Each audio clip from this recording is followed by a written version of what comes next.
Hello, guys and girls. Today we are going to leave Africa and the culture of Africa and go to the Maori people of New Zealand. The culture of the Maori people is one that you might be familiar with if you've seen the movie Moana. It takes place with that same culture. So if you've seen that movie and you've seen some of the characters and their interactions and the beliefs that are part of that movie, you will understand a little bit about the culture of the Maori people. So the things I want to talk to you about are the Maori intimidation dance and the Maori stick dance or stick game. So the first two videos that I've posted on this assignment are of the Maori intimidation dance. This is a dance that they have done for hundreds of years. Maori came to New Zealand around the 1300s, about 700 years ago, and they had a lot of people coming to the island of New Zealand trying to invade them. So they learned that they could scare away their invaders with doing this dance. And as you can see, it is pretty scary the way they stick out their tongue and make their faces and slap their legs. So that they used it as a way to scare away their enemies at the beginning. Nowadays, if you go to New Zealand and you watch a Maori intimidation dance, it's done for entertainment and education. It's done to show you their culture. So it has a different purpose now. They don't need to scare away enemies much anymore. The second video I posted is a cool video I found a couple years ago of a private school that is honoring a teacher who is no longer with them, and they are doing this big, huge Maori intimidation dance as an honor to them. It's really neat seeing hundreds of students doing this, and it's also very neat seeing the emotion of those students who are doing it. They really love that teacher, and they really feel that this dance is a important way or a special way of honoring that teacher. So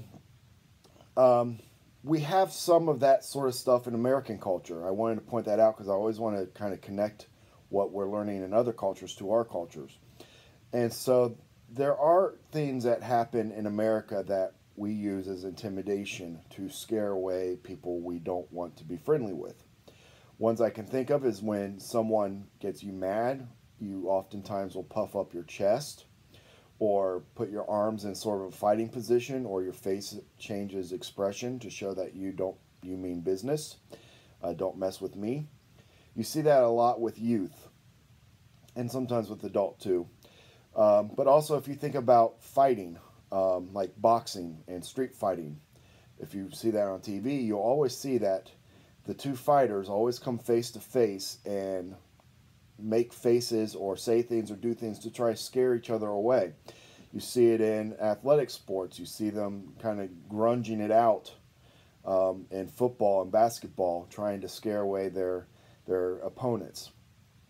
You also see it in American culture when someone says something purposely or does something purposely to get a reaction out of someone else. Kind of giving that I'm tougher than you attitude. You can't mess with me. And so we do see some of this intimidation activity in American culture as well. Something else that I want to mention is the stick game. In the Maori culture, they have a stick game where you're sitting down and you click sticks along to a song. The third video I show you is of a colleague of mine who works in Paulding schools. Her husband, the guy in the video, is actually the band director at Van Wert schools, put this together for their classes, and I felt like before I could get my video together doing that, I would go ahead and post this one. They do a good job of explaining how the game goes and the three patterns they use. And so I want you to go through that video and learn how to do those three patterns. And you're going to need a friend to do this. So a brother, sister, a parent, cousin, maybe even a friend if they're over at your house or something. Go ahead and do this together because it's much more fun when you do it together. The game is called the Maori stick game. What I think it's neat about it is that it's done for entertainment in that culture, for adults and children. And if you think about American culture, there are certain activities that are done in America that are similar to that. When I was writing this assignment, the ones that popped up to my head are hopscotch. You'll often see kids chanting and dancing to hopscotch. Another one you can see is the clapping games, where a lot of times it's associated with girls, but it doesn't have to be just girls, where they clap partners' hands in certain ways along with a chant or a song. That's just like the stick game. We have a lot of those also in party games where chants or songs are used and certain dances are used. Think of the Macarena or the chicken dance. If you go to weddings, you might have done some of those. Those are all certain dances that go along with songs for entertainment and fun in American culture. So America does have the same sort of activities. And honestly, it's not just the Maori people or America. It's cultures all over the world have these same activities and these same dances. And also the same intimidation practices are done in similar fashions across the world. So it all kind of connects to the entire world. The last video, the last video is just a recording of the song for you to play the game with. So as you follow along with each song, or as you follow along with each pattern, go one pattern at a time through each song. The last pattern is by far the hardest, where you're throwing the sticks. So you might want to do that a lot and practice that a lot, just because it's fun. The other video is actually the third video. I said the third video was the two teachers teaching it, but that's actually the fourth video. The third video is a group of traditional Maori people actually playing the stick game. So you can see what it actually looks like when they do it.